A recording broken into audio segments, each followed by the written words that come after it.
So as many of you know, I've been quite the fan of wrestling games for some time now, and it doesn't look to be changing anytime soon. I guess if 2K continue this spiral of mediocrity, I'll just look elsewhere for my wrestling fix. I've been playing a shit ton of Retromania, and I've also been playing 2K19's Universe mode for some fun while I wait for games to release or literally anything else to happen in this insane clown world right now. But I own every WWE game dating back to 2007. Yes, back when THQ held the license to the WWE games. God, I miss those days. I would love to go back and review them as soon as I am able to. I will. I need to move my room around a little first, my PC is nearer my TV for purposes of hooking up my capture card to my old ass Xbox 360, and I shall get right on that. It'll be fun to take a nostalgic deep dive into the legacy THQ left behind. I also found a copy of SmackDown Shut Your Mouth the other week for the PS2. I own a few of the older consoles, so I may get to the rest of the titles available to the original Xbox and the PS2 to do a really big deep dive. But only a few days ago at this year's WrestleMania 37, titled Back in Business, which saw fans return to spectate the event in person after being restricted from spectating due to the Rona. We saw a small teaser trailer that literally only 30 seconds long. This trailer featured Rey Mysterio in some rather well done attire, looking like a very impressive character rendition, performing his signature 619 on Cesaro. Now the animation that plays for the 619 appears to be the same as in previous years, which does concern me slightly, but Rey's character model does seem to be sporting better hair, as his beard appears to be much more detailed.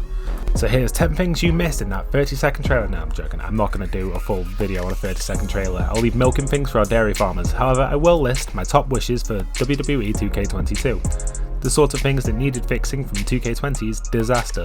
So there are a lot of things I would like to see in 2K22, but I'm aware the bucket list of things fans want to see in 2K22 after the numerous complaints 2K20 received are longer than Jupiter's cock, and rightfully so, but I'm also aware that, 2K and Visual Concepts, even with an extra year to work on the game, are going to struggle to meet every checkmark on that list. So my top things I'd like to see changed, improved or added are as follows, in no particular order.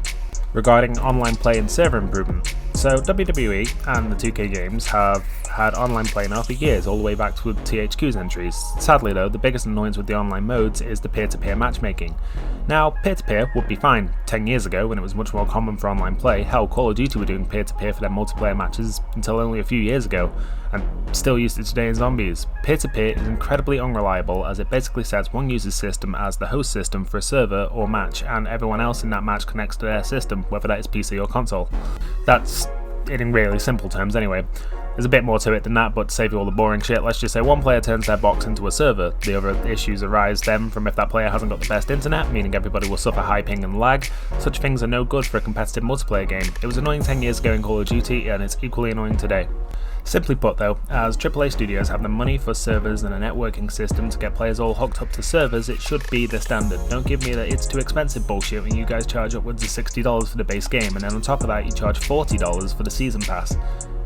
That really isn't needed because it brings nothing new, conveniently segueing into my next point, regarding the customization in DLC. Now, I will say when it comes to wrestling games, there's little to add as every year there's another game, but it has happened for the past few years now that literally as a game ships, a superstar may change their gimmick and attire or their hairstyles. This instantly makes the game feel outdated. With the upcoming 2K22's tagline, it hits different. If they don't remedy this glaring issue that has plagued the 2K franchise, then will it really hit different? Sure, I get that locking wrestlers behind paywalls is not a good look, and using a My Player boost to unlock everything right away is also seen as a cheap way to enjoy the game in the metaphorical sense. It's actually quite an expensive way to enjoy the game, but in terms of time to reward, it's not even worth it. For DLC, I'm fine with a few various attires being locked away behind a paywall and maybe a few arenas too. I'm not really sure about locking superstars off behind a paywall though. Now sure, if it's WWE legends that aren't actually wrestling anymore, sure, whatever, who gives a fuck. You want me to pay for Ultimate Warrior, Sting, the NWO, BWO, Hogan, Roddy Piper, etc., that's fine. I'll pay a flat sum to get all of those stars. But I want their attires in the customization suite and their entrance animations and movesets to customize as well. But what about the people that don't pay, Papa? Well, they could simply just download it all from the Creations tab, sure. Easy to lock off the DLC to people that have the DLC. That way, if you didn't pay for the DLC, you wouldn't be able to download those creator wrestlers. Easy. If you aren't going to let us customize the actual stars due to licensing and WWE wanting to protect their brand and the stars' gimmicks, etc., that's fine, but in that case, you're going to need to constantly keep the stars updated with a live service model. There are stars in WWE 2K19 and 2K20 that look like rubber. Seriously, the character models are fucking horrendous. I understand that you can't get every star in for scans, but if you do a live service thing, you can keep updating stars. It may take a number of months, but you can call in the talent bit by bit to scan faces. We just want graphics that look current and up to date and not like they would be out of place on the PS2. Regarding gameplay and match speed, now the WWE games for a very long time have been very simulation based. By that I mean it's heavily based on realism. The thing is, real matches are a bit quicker paced. Sure, it's nice that if you smack your opponent around they sell the move well.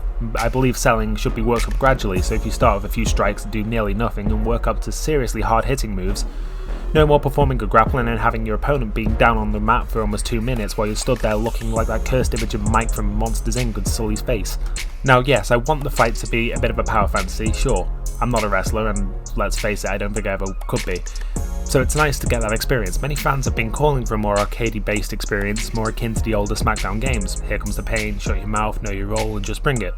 It would be nice to go back to a more arcadey feeling wrestling games. Basically, having almost every match be the same is just so dull. Sure, it reflects the reality of WWE, but it isn't much fun to play. A few more arcadey match types may be what is needed, but most likely overhauling the controls, less minigames and more button mashing type thing to make the matches a bit more fun rather than simulation based. The fighting could do with a little sprucing up, maybe adding the ability to swap from a grapple into a strike and add that level of uniqueness and flexibility into the fights. Regarding more match modes, match types and once forgotten features, basically for some time 2K games have been removing match types from their modes in the yearly entries, making the games now seem much more watered down than in previous years. Various match types like Elimination Chase, Tornado Tag Team matches, First Blood matches, War Games would be fun to see, but War Games is a WCW creation from Eric Bischoff, not Vinci. I Quit matches and Iron Man matches, as well as Buried Alive matches, Inferno matches, Barbed Wire matches, maybe even King of the Road. It'd be awesome to see Create a Story come back. You know, it would need a bit of an overhaul to be brought up to snuff again, but that would give fans a bit more content to play through from the community. Create a Finisher would also be awesome to see a comeback. You could add your own personal flavour to your movesets if you make custom characters. It'd be great to see a Road to WrestleMania mode return in some form or another as well, especially, you know, maybe even replacing the My Story mode, as in recent years the My Story mode has been very lackluster to say the least. Personally, I want to have more control over my created superstar's career, give me actual choices to make so it actually affects my performance in matches and, you know, affects the storyline. This sort of design would mean branching story paths, which yes would be a lot of work, but it would also be so fun. Make it so if you lose a match you don't have to repeat it until you win, but you progress the story with a loss. Maybe bring back 24/7 mode. Well, in SVR 08 it was incredibly half-baked. If the mode is given some love and time, it may be a viable replacement to My Story. Like I say, with branching story paths and player choices, it could be made into a really fun mode. Please, for the love of God, give us a choice of commentators and actually improve the commentary system. Make it a bit more fluid, commenting on more than who is in the ring and what move is being performed. Give us something fresh to hear in matches. Hell, even if the commentary was to take a step back and be a bit more arcadey like in Retromania Wrestling or something like the system in NBA Playgrounds, just to freshen up the same stale old commentary we've heard for years.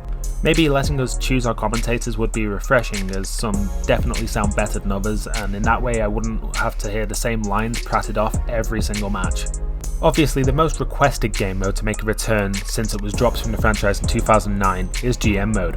That would actually be the #1 most requested feature to make a return in the WWE 2K20 AMA on Reddit, posted by Patrick Gilmore, the 2K producer. The mode was big in the early SVR games, but was unceremoniously shit-canned after 2008's release. Why is not really known. 2K and Visual Concepts said, however, that if they were to revive GM mode, they'd want to freshen it up a little, especially seeing as it is a mode that is 12 years old.